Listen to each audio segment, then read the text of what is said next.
In other words, it is not physics. It says nothing about particle physics or quantum mechanics or anything that. It talks about time, which is not matter.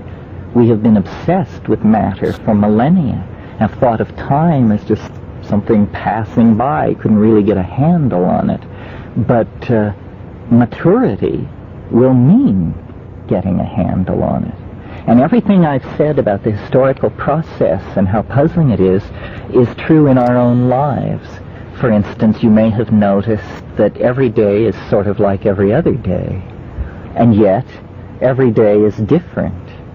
This is this fractal nature of things working, and there are days of great advance, but they are embedded in this larger matrix of a pretty steady state situation.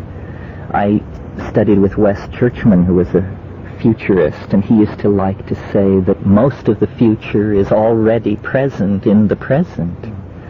And it's this kind of idea. So what I was able to do with this I Ching wave, and what I offer as the proof, or at least the place where pressure should be put on the theory if we want to falsify it, is we wrote a computer program which very rapidly sorts through the wave on many levels and will draw the graph of novelty for any point in time.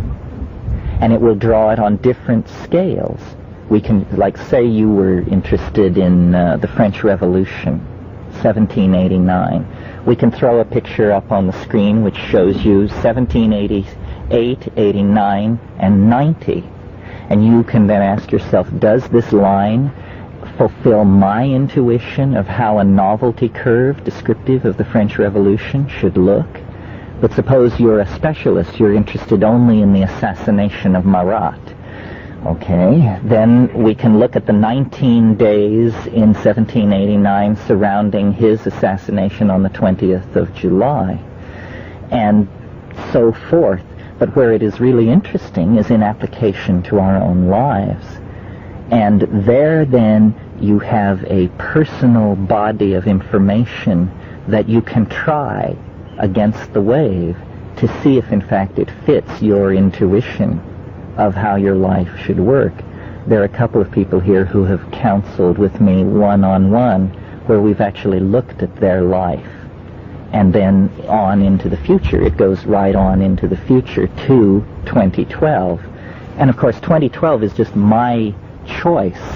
After a lot of reflection, I chose that as the apocalyptic zero date. The program is set up so early in the program you can enter any apocalyptic zero date. And then you search for best fit. And the way I use it is I like to go to the scale where there is 19 years on the screen. Or I mean 3 years on the screen, or even 200 years on the screen, and then I'll go way back, and then it has a continue function, and I just fly over the mountains of time.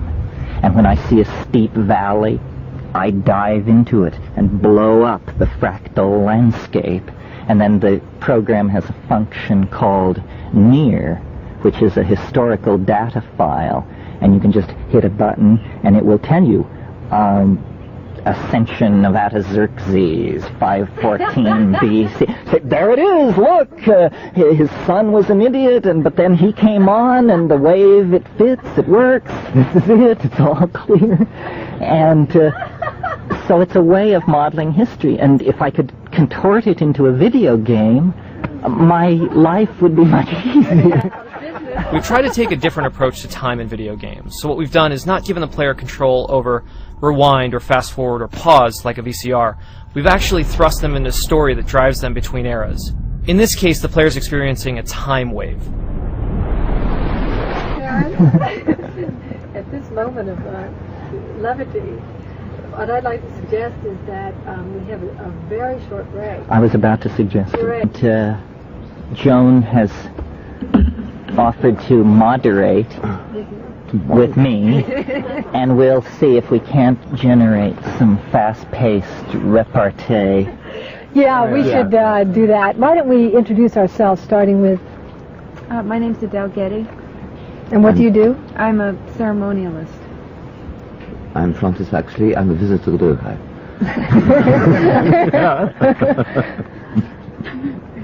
Well, that's it, everything. When you see what Ojai consists of and who's here, to be a visitor here is a large honor and a peculiar onus. I'm Barbara Smith, and I'm a performance artist and sort of ceremonialist as well. Loidina Arguelles, co-precipitator with Jose. I'm Jose Arguelles. I'm a harmonic convergenist. I'm Ralph Abraham. I'm a precipitate. Unregenerate precipitate. My name is Kat. I'm Terence's partner and mother of our children and an artist when I have time. And I'm Peter Ballin. I'm the painter of the Shulton Tower. Terence McKenna. And Joan Halifax, inciter. Frenzy. When you incite, do you make incisions?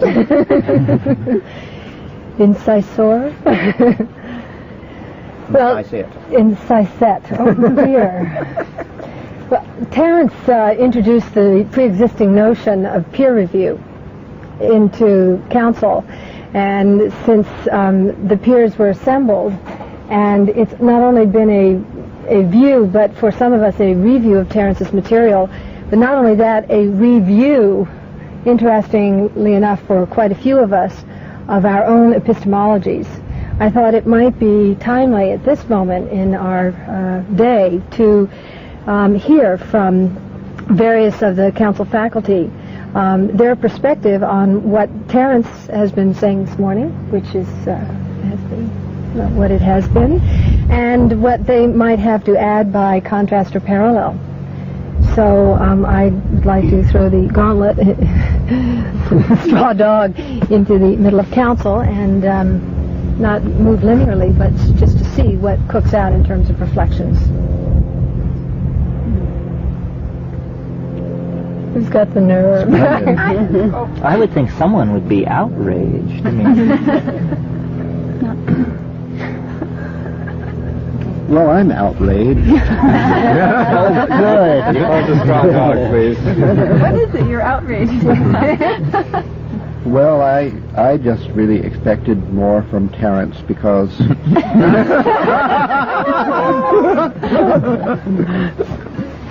because obviously the mushroom must speak the truth. So we have to take this seriously. But yet it's just another calendar, as Terence said. Well, we just have another calendar. Isn't that what you said? I said that at a moment. Then I explained how that wasn't true. So, but isn't it, this fantasy of time is based upon the certain linear image that one date follows another and so on. And if time really existed, then calendars like this would be true. Or they could be true or false. They would be proposition. We take the calendar and, as your computer program does, hold up to the line of history, which you seem to have memorized. That line of history. It fits or it doesn't fit. If it doesn't fit, move it. Now, I find it amazing that you could fit, you know, on the point of 1945 and then come up with 2012, and then this turns out to concur with the other calendar of these other folks that probably never, in their worst shamanist nightmare, imagined 1945. But You never know. you never know, right? So that's when they quit, right, and left the cities. But I think that there is no such thing as time. And that if you think there's time, then there will be. So the illusion of time is created by the having of calendars. Well, so I agree. What I've said about this theory is that if it were widely accepted, the future would cease to exist.